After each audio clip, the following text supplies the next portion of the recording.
পাকিস্তানের ক্যাপ্টেন যে তারা বাংলাদেশকে তাদের ভাই হিসেবে সম্বোধন করেছেন। পিসিবি যেমন বিসিবির পাশে রয়েছে এই সংকটকালীন সময়টাতে আমরা তো দেখতে পাচ্ছি নানানভাবে তারা বক্তব্য দিয়ে যাচ্ছে।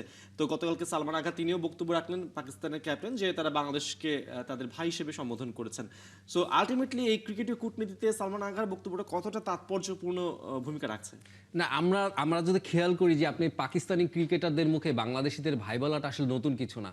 আমরা দেখেছি 1999 বিশ্বকাপ যেটা হয়েছিল নর্দাম্পটনে, সেখানে কিন্তু পাকিস্তান হেরে যাওয়ার পর বাংলাদেশের কাছে পাকিস্তানের অধিনায়ক ওয়াসিম আকরাম তখন বলেছিলেন একটি কথা যে আমরা ভাইয়ের কাছে হেরেছি, এখানে লজ্জার কিছু নেই। তারপরে কিন্তু অনেক অনেক কিছু হয়ে গেছে, করাচি থেকে কুমিল্লা অনেক কিছু হয়ে গেছে, এটা নিয়ে সমালোচনা হয়েছে।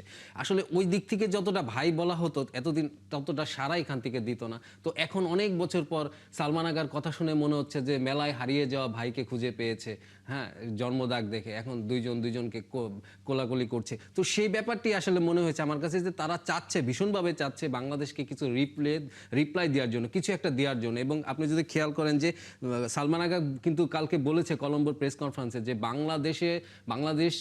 বাংলাদেশিরা আমাদের যে সাপোর্টটা দিয়েছে তার জন্য আমরা কৃতজ্ঞ, এবং তারা এখানে বিশ্বকাপ না খেলে আমি দুঃখ পাচ্ছি আমরা। তো আপনারা আমাদেরকে সাপোর্ট দিবেন, এবার বাংলাদেশিদের কাছে সেই সাপোর্টটা চেয়েছে। যে তিনি যেটি বলছেন যে বাংলাদেশ অনেক সাপোর্ট দিয়েছে পাকিস্তানকে, এটা কোন সাপোর্টের কথা তিনি বলছেন? তিনি কি ক্রিকেটের কথা বলছেন? আমরা যতটুকু জানি ক্রিকেটে কিন্তু তেমন দেয়া নেওয়ার ব্যাপার ছিল না। তাহলে কি রাজনৈতিক ব্যাপারটা তিনি ইঙ্গিত করছেন? যদি রাজনীতির ব্যাপারটা ইঙ্গিত করে থাকে, পাকিস্তানের রাজনীতিতে যেটা আমরা দেখি যে ভারত বিরোধিতা একটা রাজনীতির হাওয়া সেখানে চলে, সেটাই কি তারা সেই জন্যই কি তারা বাংলাদেশের প্রতি কৃতজ্ঞতা বোধ করছে?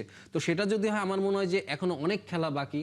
আমরা দেখেছি যে পাকিস্তান কিন্তু অলরেডি আমাদের পাকিস্তানের প্রধানমন্ত্রী যে কথাটি বলেছেন, বাংলাদেশের পাশে দাঁড়িয়েছেন, এটি একটা সম্মানের ব্যাপার একজন প্রধানমন্ত্রী এইভাবে কথা বলাটা। তারপর আমার মনে হয় যে এই বয়কট চিত্রনাট্যের শেষ অঙ্কটা এখনো বাকি।